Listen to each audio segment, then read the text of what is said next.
Hey everyone, welcome back to K-Korner, the channel where we dive into the wild world of entitled people and their unbelievable stories. Hope you enjoy it, and without further ado, let's go. Where have you been? We promised our children they could walk your dogs. We want the Dalmatian, Labrador, and Husky. This was how I was met by a family of 4, mom, dad, and 2 daughters I would guess were about 9 and 7. Inside the kennels for more than 80 dogs looking to be rehomed. What was more surprising was that it was 7 a.m. Easter morning. I was one of 2 people on site as we had a skeleton team covering the overnight with more colleagues to join us for the big walk in the morning. OP, what the hell are you doing in here? Get out, get out. Entitled father, don't scream at us. We are here to take your dogs out. Don't you dare disappoint my daughters. OP, I need you to get out. I'm calling the police. Entitled father, don't be ridiculous. Quickly, young person, come and open the gate so we can our Easter walk. We do this every year. This can't have been true. Mostly as we only did walks once someone had been through a full application process. Also, as many of these dogs get to us because they have been rescued by the emergency side of the charity I worked for, so many were a long way away from being ready to be reintroduced into the home. Dogs start barking and snarling at the heated exchange. Entitled daughter, why are they barking and snarling? Daddy, make them stop. Entitled father, will you get your dogs under control? This is a home county. We do not expect this kind of treatment. Slowly but surely backing away. OP, out now. You're not allowed in here. Entitled father, will you come here? You're upsetting my daughters, and this is a special holiday. All you have to do is get them leashed up, and we will be back in an hour or 2.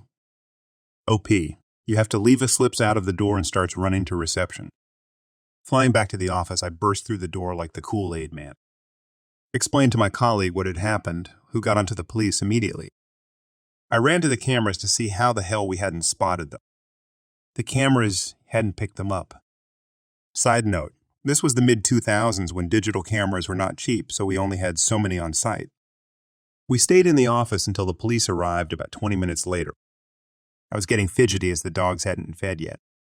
Surely they were long gone and I could just get on with feeding them. My more experienced colleague put the kibosh on that. Finally, the police arrived, and after introductions and a quick explanation, we headed towards the kennel. Opens the door to the kennels. OP, is it okay if I start feeding the dogs? We've had to delay. Policeman, no, we need to make sure the site is secure first. Policewoman, I will get you as soon as we have the clear. OP, no prob. Entitled father, where the hell have you been? You've left us here ages. What kind of service do you call this? Policeman, sir, you're trespassing. Entitled father, what are you talking about? We are helping. Policeman, you must leave. Entitled father, no, I will not disappoint my daughters. From my vantage point, what happened next was a bit of a muddle. As both police officers approached the family, the father moved towards the policeman.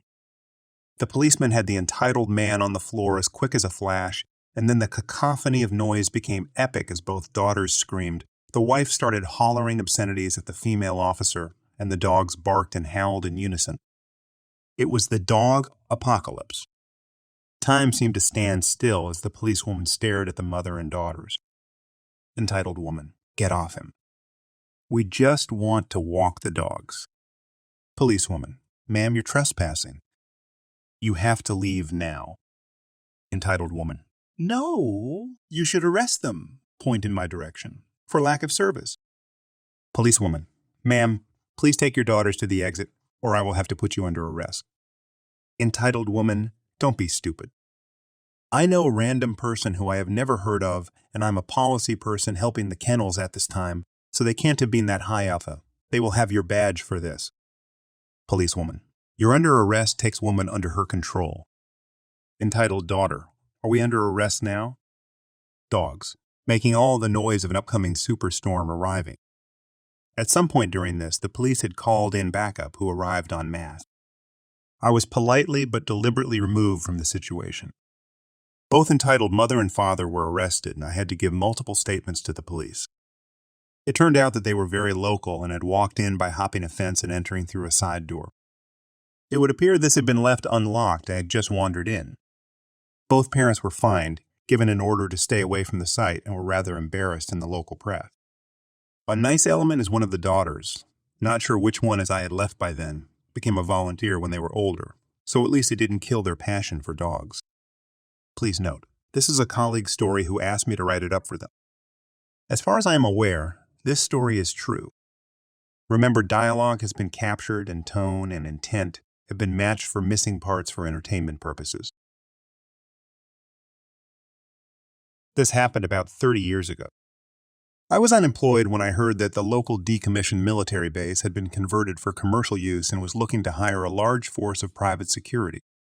Not much of a job, but something to keep the bills paid while I look for something better, I guess. I was hired as a patrol officer and assigned to one of 4-day shifts. The base was large enough that they divided it up into 4 areas, and thus we had 4 shifts at all times.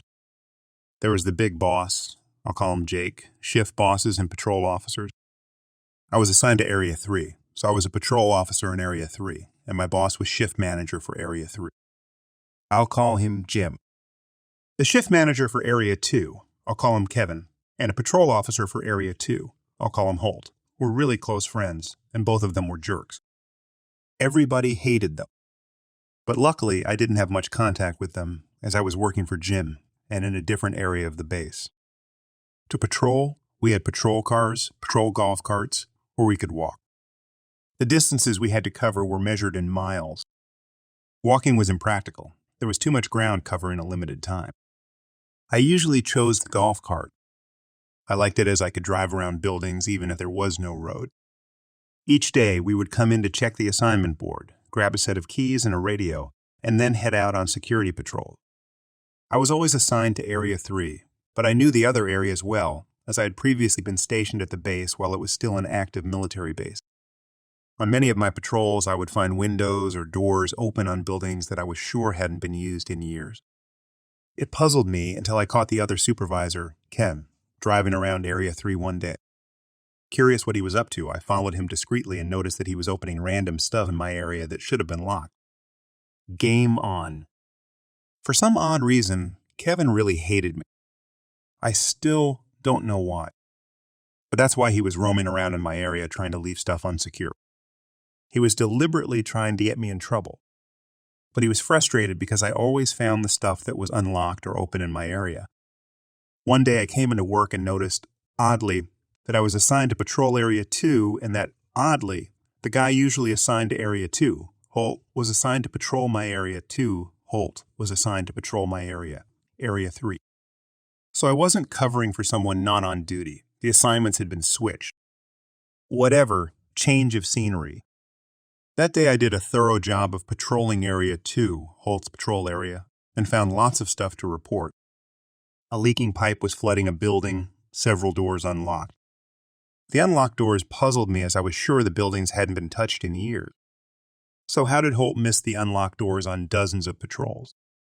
Anyway, I took careful notes of everything I found and put it in my patrol report before my shift ended. Next day, Kevin, not my manager, remember, summoned me into a meeting with the big manager, Jake, and my boss Jim was in there also. I looked at Jim with a questioning glance, but he just shrugged his shoulders. He didn't know what was going on either. Kevin starts the meeting stating that he had been doing spot checks on Area 3 yesterday and found several problems. That caught my attention. I mean, what did he find wrong in my usual patrol area? He goes on to rattle off a really long list of items he had found, mostly unlocked doors, open windows, stuff that was clearly not secure.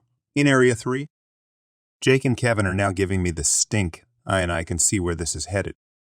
Kevin concludes his speech with, "It is clear that any patrol officer who is careless enough to miss all of these problems while on patrol should be terminated immediately." Then he turns to me and asks, "What are your thoughts on that situation?" To his surprise, I answered, "I totally agree. If a patrol officer is that incompetent, then that patrol officer should be fired immediately." And then Jake chimes in with, "Done. You're fired." Then I looked at Jake like he had 3 heads, and my boss Jim finally jumped in. Jim says, Jake, this patrol officer pointing at me was assigned to patrol Area 2 yesterday, remember? You suggested the assignment change yourself. So Jake asked me if I was patrolling Area 2 yesterday. I told him yes, and then I pulled out my patrol report notes from the day before. I proceed to list all of the stuff I found unsecure in Area 2 the previous day. As I'm doing this, I can see the color draining from Kevin's face. Holt had just been caught doing a very poor job of patrol in 2 areas. Kevin got his friend fired by trying to get me fired. Good job, buddy. I was beginning to distance myself from friend Emma, a long-distance bestie. I didn't feel like I could share good news without her turning everything back to her, nor bad news without her making it a competition of how she was suffering more. I was realizing what a bitter, vindictive, and money-focused person she was in general. Regardless, she had a trip planned to visit me, so I was hopeful this would help the matter. She asked me to be her maid of honor, only to make me immediately regret saying yes. The next 2 days, she met my other then, bestie Callie, and was a mean girl nightmare. She met my, now, fiancé and spent the entire dinner humiliating me to the point where as soon as I left the room, I burst into tears in his arms. She left. And I was in a dilemma. This was an expensive, long-distance wedding for this girl I wasn't sure I wanted to be in contact with, let alone best friends with anymore. At this point, I was having a hard time buying groceries, and the cost of the ticket, dress, etc. would have come to $1,000. I was keeping my distance trying to figure out how to tell her someone else would be a better fit. Instead, she confronted me about my silence, and I just told her how she had made me feel on the trip, and made a bunch of excuses because of my financial situation.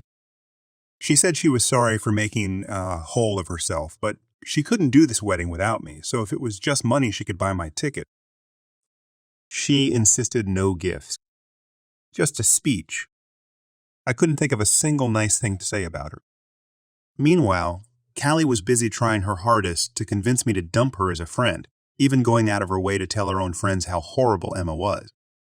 Actually saying some really mean things about Emma.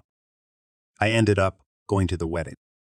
Emma was on her best behavior, so it felt we could at least be at peace, even knowing we would never be as close. I then spent the next year working my absolute behind off to get into a better financial spot, like months of working 7 days a week. Callie had decided to give Emma another shot after this, and was in contact with her more. Meanwhile, I was beginning to see more of the snide, bitter, pretentious side of Callie herself. She had started dating a guy at the same time I started dating my fiancé. He had talked with her about marriage, homeownership, all that. But a year in, right before they were supposed to move in together, he broke up with her, and she was devastated. Meanwhile, David and I continue to progress towards those exact things. We finally start planning for our wedding, and my best friend Callie, rather than being happy for me, is acting like a nightmare. Being snide with me and my fiancé, putting down every last detail about our wedding, saying she doesn't think this is real, etc. Mind you, I was trying to invite Emma in on the wedding as well, although admittedly almost entirely just out of guilt. She had nagged me for years about being in my eventual wedding. We were just planning a very budget elopement. And rather than the traditional elopement reception, I had decided to host a low-key weekend at my own address once we were moved into the new house. Cost-effective for everyone, $35 ticket for those flying, free stay, free food. I had confided in a friend how much Callie was stressing me out, and as soon as she caught wind of this, she sent me a novel saying every horrible thing she could think of about me. Our wedding plans and saying good luck with my potential wedding. She didn't want to be part of it. Then blocked me on everything. Emma then followed suit by ripping into me about how bitter she was about her wedding. And I couldn't even buy her a card. This, after I'd already spent way more than I could afford just to go when she insisted no gift. And the whole reason I had distanced myself from her was her own behavior. Keep in mind she had a huge wedding that cost tens of thousands, designer everything, had all the pre-wedding events. She revealed that her and Callie had been talking about me this entire time I'd been trying to plan my wedding. Apparently they had concocted a story between themselves about how I was supposedly asking them to spend $1,000 on a destination bachelorette party. AKA my budget, a wedding celebration at my literal house. Emma then made some snide posts on social media flaunting what a better friends Callie was. And I immediately blocked her, In hindsight, it's hard to believe I allowed these two girls in my life to begin with. Had I stood up for myself much sooner and much more often, they wouldn't have made the cut. And most of my anger is at my own self for betraying myself in this way. Anyway, thank you if you read that whole thing. Just really wanted to rant. Enjoying the stories yet? If you do, please subscribe, like, and comment. I'm a lurker here, but since my relationship's anniversary is coming, I think I should share my encounter with an entitled parent here, as it was when I realized my boyfriend was the one for me. I'm doing this on mobile and English isn't my first language, so please forgive my mistakes. Meet the cast. Me, 25F, tiny Vietnamese girl living in the U.S. since 9 years old with an unusually shy yet cheerful personality who loves to read and crazy for chocolate. Brother, 20M short, chubby Vietnamese guy with some mental issues, but extremely intelligent and truly the sweetest boy ever. He loves dinosaurs and idolizes my boyfriend. Let's call him B. Boyfriend, 29M tall and muscular, long-haired and beardy Brazilian guy. Despite his permanent mean look, he is extremely kind, intelligent, engineer, and lovely. Loves my family as his own. Keep this last bit in mind, it's important. Let's call him Ba. Karen, massive lump of lard and entitlement. If you ever saw an obese Karen, you saw this one. Weird clothes, ugly bag, that haircut, huge sunglasses, and a voice which makes your ears bleed. Karen's spawn, probably a ATM, overweight brat. Entitled as his mother. Not going to say much more. Don't want to trash talk a kid? This story takes place during 2018's December, a week before Christmas. My boyfriend and I were visiting my parents for the holidays and we wanted to go shopping for gifts in a shopping mall nearby. We decided to take my brother as well since he was bored at home and I wanted to spend more time with him. At the shopping mall, I decided to put my grand plan on motion. My boyfriend always surprises me on Christmas, but it would be my turn that year. I usually never ask him for anything, but this time I made the cutest face and voice I could. Me, baby, can you get me a chocolate milkshake, please? I will wait in this bookstore here with B. DF, okay? Be right back. Kiss my head? Yeah, my head. It's faster because he's much taller than me. I picked this bookstore for 3 reasons. His gift would be a book as he loves reading just as much as I do. It was far away from McDonald's, where he would get my milkshake, and, more importantly, they had books with dinosaurs models. My boyfriend noticed it, and it became the perfect alibi since my brother was around. Now is when things started to go wrong. I took my brother to the place where they kept the dinosaurs' books, way in the back, and told him to pick a book and wait there. He picked even before I could stop talking. I left him there because the library was big and I had just a few minutes to buy my boyfriend's gift and hide it in my bag before he could see. I was maybe 10 minutes into my frenzied search for a book when I heard some loud voices from where I left my brother. There I saw that monstrous Karen yelling and trying to wrestle the book my brother picked from him, while her spawn cheered from the sides and a couple of workers. 2 teenager girls stood there stunned, not knowing what to do. I rushed there and yelled, "Me, what are you doing?" Karen, this freak don't want to give my baby the book, so I'm taking it. Karen's spawn, Mommy, get me the T-Rex. I grabbed her fat arm, which was easily 5 times thicker than mine, and tried to pull her off him. Me, leave him alone. He picked it up first. Karen, stop lying and don't touch me, witch. Push me now, you retarded son of a witch. Give me this book now. She shoved me, and I landed on my butt some 4 feet away from her, stunned. This is when she started to slap my brother really hard. We could hear the smack. On her 4th slap, though, my boyfriend came out of nowhere, tore that mastodon from my brother while pushing her and putting himself between my brother and her, who also fell on her butt. Now I'd like to say he is usually very calm, very quiet, a guy of very few words, and I only saw him angry once, but even then he never raised his voice. This time was different. His face was pure, murderous anger, and he literally roared at the woman, "DF, don't you dare hurting my brother." I was shocked to see him like that, but Karen went from red to white and her kid went on mute. Another employee came dragging a security officer. Karen screamed she was assaulted. My boyfriend, again calm as if nothing happened but angry as hell, explained his side of the story. I explained what happened. The teenager employees did the same. Cameras were checked and the bruises on my poor brother were looked at. The police was called and everything got reviewed. Turns out this Karen already had her problems with the law, and the only reason why we didn't press charges is because we just wanted to finish shopping. She was arrested anyway, so why bother? In the end, my boyfriend had to go buy another milkshake for me since he dropped it when he rushed to aid my brother. I used the time to buy his book and my brother's with a huge discount. Later, when we were calmer, I started to analyze the whole situation and what he did. He looked scary, but the way he did that was so cool and hot. He called my brother his brother and protected him so ferociously. It was like watching a lion protecting his band. My parents were so grateful they almost cried. If they liked him before, now they loved him to the point of calling him son, and my brother started to get along with him even better than before. You guys should see them playing Street Fighter together. So wholesome and funny. And me. Well, let me say one thing. That night I didn't let him sleep at all, and my hips were really sore the next morning, more than a fall could explain. We're getting married as soon as this whole COVID thing is over. Oh yeah, he got surprised with the book. Mission accomplished.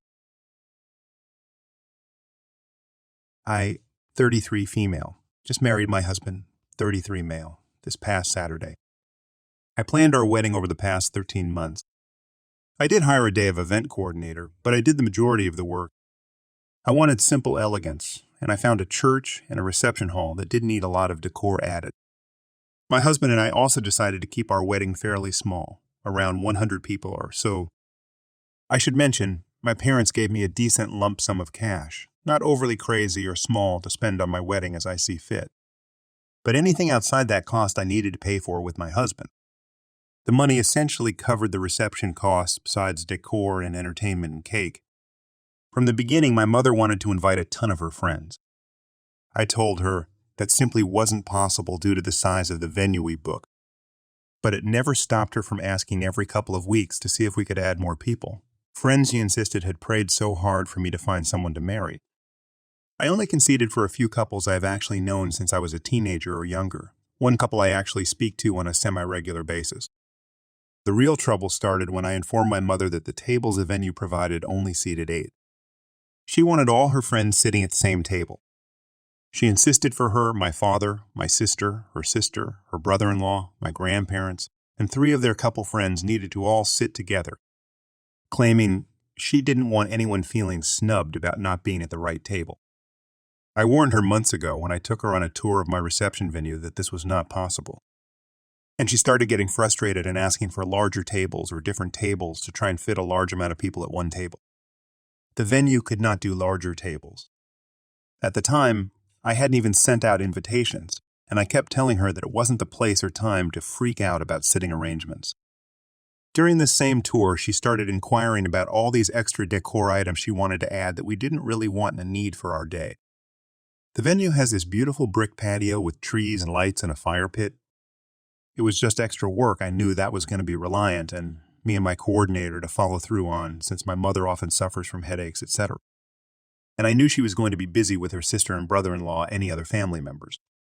When I expressed my concerns and mentioned that invitations were not sent and that I didn't want all the extra decor, I received a very stern and angry remark.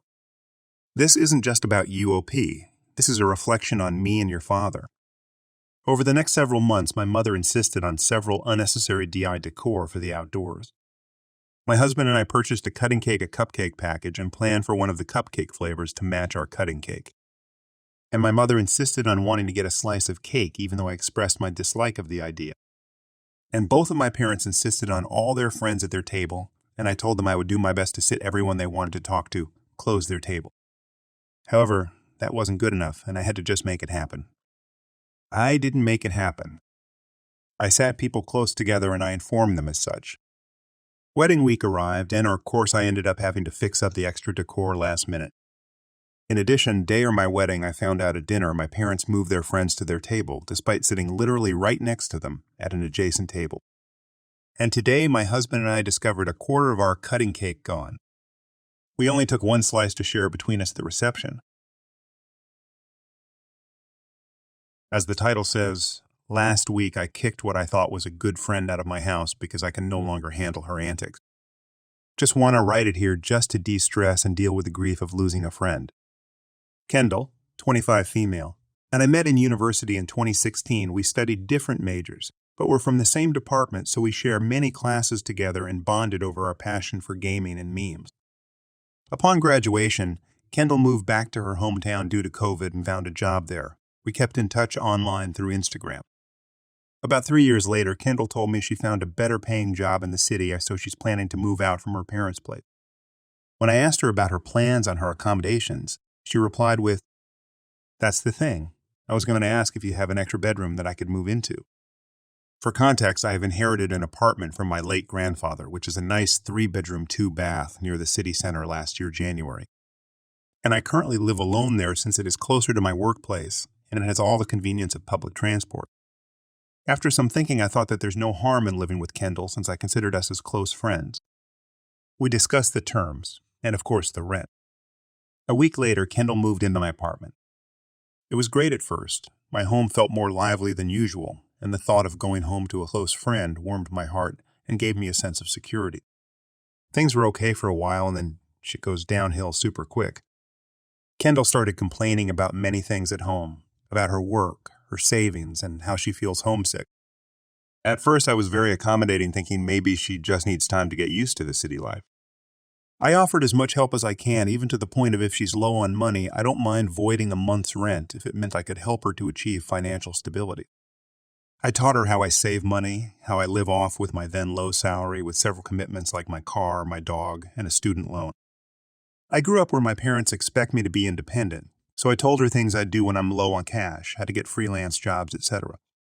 But she always seemed to have excuses for every suggestion I have. Finding a freelance job is too hard, or how she couldn't let go of her premium junk food that she isn't willing to cook or meal prep, and I eventually decided to leave it as it is. And after 2 months of living together, I realized Kendall started treating me as some kind of competition. She would constantly ask me things like how much money I make a month, how many job hoppings did that take. Anything that she thinks she's better than me, she'll definitely pop that question. She boasts about how she is loyal to her crappy paying company and how I would never be able to move up the corporate ladder as she called me an industry frog. She once snooped my savings balance and asked how the F did I have so much saved up with commitments, etc. Mind you, she didn't have a lot of commitments since her parents paid off her student loans and fully paid off a brand new car for her. And maybe I should stop collecting rent from her. I got mad and told her if she isn't happy living with me, maybe she should move out. Coo crocodile tears as she said it was a joke. I didn't have to take her seriously. She begged for forgiveness and promised to never snoop my personal items and details again. I let it go once, but she kept bringing things up like, will you have the cash and a credit card every time I told her, I'd rather stay home because I no longer have the budget to go out and have fun. Comments like these became more frequent when I got a new job 6 months ago. On top of that, she doesn't clean up after herself, tried to flirt with my boyfriend, and at times parked in my parking space when our initial agreement was that she has to find her own parking space. If she's moving in with her own car because my apartment only has one parking lot per unit. The straw that broke the camel's back was when I caught her kicking my dog in his abdomen when I got home from work. I yelled at her and rushed to check my dog. Luckily, he was fine, but I still rushed him to the vet for safety measures. I got home and she sneered that it was just a dog, and as a friend, I shouldn't treat her like that. I asked why she'd kicked my dog, and she didn't answer me. She shrugged and tried to escape into her room. At this point, it was already about a year since Kendall moved in with me. I lost my cool and told her off, bringing up her problems and how I tried to be nice and accommodating. Then I told her I'm giving her a week to move out, and that from then on I'd rather we keep our relationship casual or we don't ever talk at all. Kendall cried and begged me to not kick her out, but soon it turned into her screaming back at me, calling me a bad friend because apparently in her words, I didn't tell her off on how badly she was behaving, like what the F. There was a lot of back and forth, which I don't remember what I said, but I remember eventually calling her an entitled brat. She cried again, saying it was uncalled for, and stormed off to her room. The next day I was bombarded with texts from other uni friends, some calling me selfish and others sympathized with me. Apparently, Kendall posted our argument on Facebook and Instagram, painting me to be the bad guy. I was upset at first, but I decided that after Kendall moved out, we would no longer be friends as well as those who took her side of the story and condemned me. Last week, Kendall left, and I've changed the locks on my apartment. I curled up in bed and cried myself out, probably from the sadness of losing a friend, or maybe I'm finally letting out all the frustrations. I am definitely still grieving about this loss of a friend as I've had many good times with Kendall. For now, I want to focus on myself and hopefully I eventually get over this. Edit. The whole teasing that I have more money than Kendall gotten worse when I told her I was given an offer by Monk as a senior designer. And I disclosed her the offered salary, as we always did, like I know how much she earns too, which was about 50 more than hers. That was dumb on my part. I now understand why my parents told me to never discuss salaries the moment I started working. Update 1. Let's start off with the update about myself. I've been doing well, and surprisingly, as some of you mentioned previously, I had gotten over the loss of this friendship rather quickly. My boyfriend planned a trip to a pet-friendly beachfront hotel, and I spent a few days with just my boyfriend and doggo. We played in the seawater, and I watched my dog play in the sand. Overall, had a great time, and we even had grilled fish together while watching the sunset. Doggo had a deboned fish fillet. I'm also grateful for my friends who stood by my side regarding this issue. They check in on me from time to time and sent me funny content to watch during my free time. Some of them even told me their stories about Kendall and their discontentment with her behavior, which I will list some below.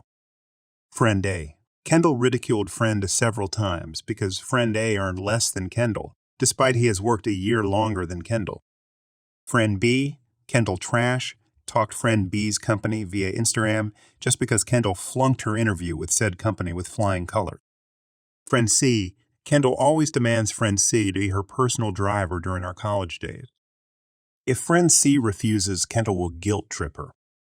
Friend D. Ruined Friend D's assignment by pranking him. She actually formatted his laptop when the project was due in 2 weeks. When confronted, all Kendall said was, "Oopsies." There are many more, but these are the more icky ones I've heard from my friends. And now with that out of the way, here is today's main course. After I kicked Kendall out of my house, one of my uni-friends, let's call her Anne, stood by Kendall's version of events and has allowed Kendall to move in with her instead. Anne called me out of the blue this afternoon, and her first question to me was, "How on earth did you manage to put up with Kendall for a year?" She's driving me crazy. Long story short, whatever Kendall did when she's living with me, she now does it to Anne. Snooping Anne's personal items, leaving dirty laundry around, generally being a prick in the butt. Anne told me she's planning to force Kendall out of her house, too.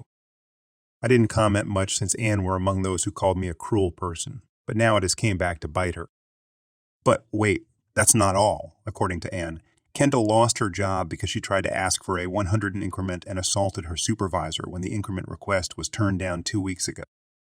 She was immediately escorted out of the office building by security. And she just texted me 20 minutes ago saying she needed a favor from me that she wants a job at my workplace. I replied stating there isn't any vacancy. To be honest, even if there is, I wouldn't hire her. So, yeah, I hope this is the last time I will hear from Kendall, and I'll only update if somehow something interesting happened that involves Kendall. Update 2. At this point, I wonder if I should change the title to the Kendall Chronicles. Hello, everyone. It's been about 2 months since I kicked my now ex-friend Kendall out of my home. For those who has read my story before, just want to let you guys know Doggo and I are well fed and happy. If you guys remember last time, and one of my friends who sided with Kendall told me about all the horrible things that has happened while having Kendall as a roommate. Oh boy, Anne had to call the cops to evict Kendall. I happened to meet Anne at a pet-friendly cafe to enjoy a good book yesterday while my doggo gets to enjoy playing at the doggy daycare-ish kind of area. I did wonder if it was intentional on her side since all my friends know I love this cafe in particular. Anne greeted me and asked if she could sit and have a chat with me. We started out with some small talk, but the moment she brought up about her evicting Kendall, I just sat there and listened.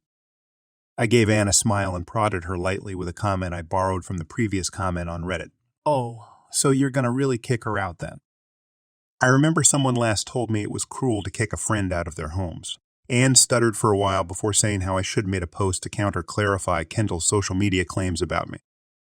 I simply told her neither have I the energy to do so, nor I have the need to, which in turn landed us in some brief, awkward silence before I asked what she needed from me. Anne told me she wanted someone to vent to about Kendall and didn't know who to turn to.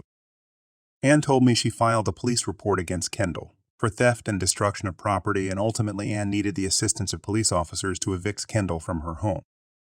She was also in the midst of filing a restraining order, as she mentioned Kendall looked completely psycho at that moment. Unlike me, Anne lives in landed property, so I guess she'd be a lot more worried about Kendall coming back to find her. Kendall apparently stole Anne's debit card and spent a whopping $2,000 in total.